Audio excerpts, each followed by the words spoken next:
Hello everyone, welcome to my इडूरी vox academy के YouTube channel में आपका स्वागत है। तो हम आज पढ़ाने वाले हैं मोस्ट इम्पॉर्टेंट टॉपिक, जिसमें 100% स्टूडेंट्स को बहुत ज़्यादा कन्फ्यूज़न रहता है।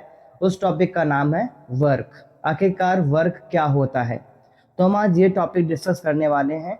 ठीक है, अगर आप इस वीडियो को स्टार्टिंग से आपने प्ले कर दिया है तो ये वीडियो आप लास्ट तक देखिएगा, और आपको कहीं पर डाउट है तो आप कमेंट ज़रूर करिएगा। ठीक है, तो लेट्स स्टार्ट दिस वीडियो।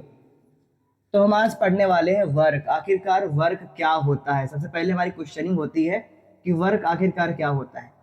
ठीक है, बहुत सारे वर्क आप लोग देखते होंगे। कोई आदमी आता है हमारे घर में काम के लिए, सारा काम करता है, देन उसके बाद वो जाता है। ठीक है, तो ऐसे ही वर्क अपनी डेली लाइफ में समझ सकते हैं, लेकिन अपनी फिजिक्स की लैंग्वेज में हम कैसे समझते हैं और कैसे जानते हैं वर्क क्या होता है। वर्क जो हमारा होता है, वर्क जो होता है is done when a force causes displacement, यानी कि जब कोई फोर्स लगाया जाता है तो उसमें क्या होता है, कुछ ना कुछ डिस्प्लेसमेंट होता है। ठीक है, तो उसको क्या बोलते हैं, उसको बोलते हैं वर्क। डिस्प्लेसमेंट क्या होता है, मान लेते हैं कोई एक एक्स ऑब्जेक्ट है। क्या है, एक्स एक हमारा ऑब्जेक्ट है, और एक्स ऑब्जेक्ट क्या कर रहा है, अब एक्स ऑब्जेक्ट यहाँ पे ही स्थित है, यानी कि यहीं से ही इसकी पोजीशन है, स्टैंडिंग पोजीशन में है, और वो क्या कर रहा है, मूवमेंट नहीं कर रहा है। अभी यहाँ पे क्या, अगर डिस्प्लेसमेंट एस होता है, उसको अगर हम देखें यहाँ पे कितना आएगा, यहाँ पे 0 डिस्प्लेसमेंट होगा, क्योंकि उसने कुछ भी ट्रेवल नहीं किया, उसकी पोजीशन चेंज नहीं हुई। पोजीशन क्या है, यहाँ पे फिक्स है।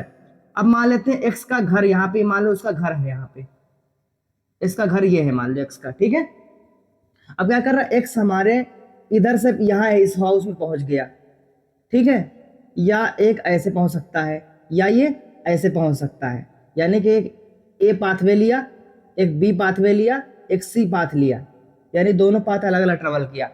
तो एक्स की क्या हुई, यहाँ पे एक्स पहुंच गया, कौन से, अपने घर में एक्स पहुंच गया। तो यहाँ पे क्या हुआ, उसकी पोजीशन चेंज हो गई। पोजीशन चेंज होना ही क्या कहलाता है, डिस्प्लेसमेंट कहा जाता है। ठीक है, तो यही हमने बताया कि वर्क क्या होता है। Work is done when a force causes displacement, जिसके कारण क्या होता है, डिस्प्लेसमेंट हो जाता है, तो उसको क्या बोलेंगे, उसको वर्क कहेंगे। आइए हम डिफिनेशन के तरीके से समझते हैं। वर्क इज सेड, वर्क हमारा बताता है, डन व्हेन अ फोर्स, अगर कोई फोर्स किसी भी ऑब्जेक्ट के ऊपर अप्लाइड ऑन अ ऑब्जेक्ट। ठीक है, जिसके कारण से क्या होता है, जिसके रीजन से क्या होता है, डिस्प्लेसमेंट हो जाता है in the direct direction of force, यानी फोर्स की डायरेक्शन में क्या होता है, डिस्प्लेसमेंट हो जाता है। ठीक है, ये हमारा जो ऑब्जेक्ट होता है वो नॉन लिविंग थिंग्स के लिए ही अप्लाइड होता है। ठीक है, अगर हम किसी चीज को लेके जा रहे हैं तो क्या होगा, डिस्प्लेसमेंट हो जाएगा। लिविंग में भी, जैसे कि मान लो कोई इंसान क्या कर रहा है, किसी भी अपने बफेलो को या काऊ को खींच रहा है रस्सी से, अगर उसका डिस्प्लेसमेंट चेंज हो रहा है तो उसने वो काम कर दिया है। ठीक है, उसका वर्क डन हो गया है। तो अगर फार्मूला की अगर हम बात करें तो वर्क जो होता है हम उसको W से डिनोट करते हैं, एंड फोर्स क्या होता है, फोर्स को हम F से डिनोट करते हैं, एंड डिस्प्लेसमेंट क्या होता है, S होता है। ये तो आपको क्लियर है। इसी डिफरेंस लिखा है, work is done by, done when a force applied on a object, यानी फोर्स अप्लाइड किया किसकी प्रेजेंस में, डिस्प्लेसमेंट भी उसका चेंज होगा इन द डायरेक्शन में, तो उसको क्या बोलेंगे, इसको हम क्या बोलेंगे, इसको हम बोलेंगे वर्क। अगर हम बात करें यहाँ पे W क्या है, W हमारा वर्क डन है। F क्या है हमारा, F यहाँ पे फोर्स है जो हमने अप्लाइड किया है।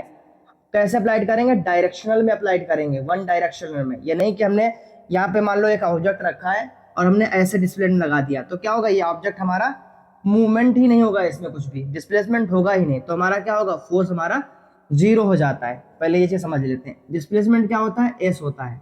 ठीक है, अगर यूनिट की हम बात करें, जो वर्क की यूनिट होती है वो क्या होती है, जूल में होती है। वर्क किससे नापते हैं, जूल में। जूल हमारी क्या है, वर्क की हमारी यूनिट होती है, और 1 जूल बराबर कितना होता है, 1 न्यूटन मीटर। 1 जूल कितना होता है, 1 न्यूटन मीटर। ये इंपॉर्टेंट है, ये चीज याद कर लें, ये कंपटीशन एग्जाम में पूछी जाती है। ठीक है, आगे देखता हूं। अगर रियल लाइफ में अगर एग्जांपल समझना है तो एग्जांपल के थ्रू हम समझते हैं। व्हेन पुश अ बॉक्स, अगर हम कोई बॉक्स पुश करते हैं, यानी कि धक्का देते हैं कोई बॉक्स में। मान लो हमारे पास एक ये मार्कर है, ठीक है, मार्कर हमारे पास ये रखा हुआ है, हाथ के ऊपर। अब इसमें हम फोर्स लगा रहे हैं, फोर्स लगा दिया लगा दिया लगा दिया, तो यहाँ से पहले यहाँ पे था, अब यहाँ से पहुँच गया यहाँ पे, देख सकते हैं। तो क्या हुआ, मार्कर हमारी हथेली पे रखा था और उसके बाद इसने क्या किया, अपनी पोजीशन चेंज कर दिया। क्या हमने लगाया, हमने फोर्स लगाया। जब दोबारा समझते हैं, अब यहाँ पे हमारा मार्कर रखा हुआ है, हम इस पर एक फोर्स अप्लाइड कर रहे हैं, देख सकते हैं। अब मैंने क्या किया, इस मार्कर के ऊपर मैंने एक फोर्स अप्लाइड किया। जैसे ही मार्कर के ऊपर हमने फोर्स अप्लाइड किया तो मार्कर का क्या हुआ, डिस्प्लेसमेंट हो गया। इन डायरेक्शन में हमने अप्लाई किया, हमने ऐसे नहीं अप्लाई किया, देख सकते हैं मैंने ऐसे फोर्स को नहीं अप्लाइड किया, ठीक है।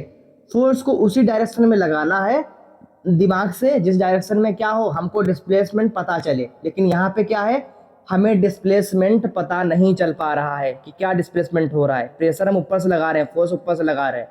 अब फोर्स हमने डायरेक्शन में लगाया, क्या हुआ, इसकी पोजीशन चेंज हो चुकी है। इसमें क्या हुआ, डिस्प्लेसमेंट हो चुका है। डिस्प्लेसमेंट क्या होता है, पोजीशन का चेंज होना, ठीक है। तो हमारा डिस्प्लेसमेंट हो गया, ठीक है। अब जब डिस्प्लेसमेंट हो गया है तो ये क्या हुआ, ऑब्जेक्ट हमारा आगे की ओर मूव हो गया और हमारा क्या होगा, वर्क हो गया, यानी फोर्स इनटू डिस्प्लेसमेंट। हमने फोर्स लगाया, डिस्प्लेसमेंट करवा दिया, ठीक है। तो ये होता है हमारा वर्क। ऐसे यहाँ पे क्या है, तो ये ना push a box it move forward, यानी आगे मूव कर जाता है, ठीक है। Work is done because force causes displacement, यानी जो फोर्स होता है वो डिस्प्लेसमेंट के अकॉर्डिंग ही वहां पे आता है।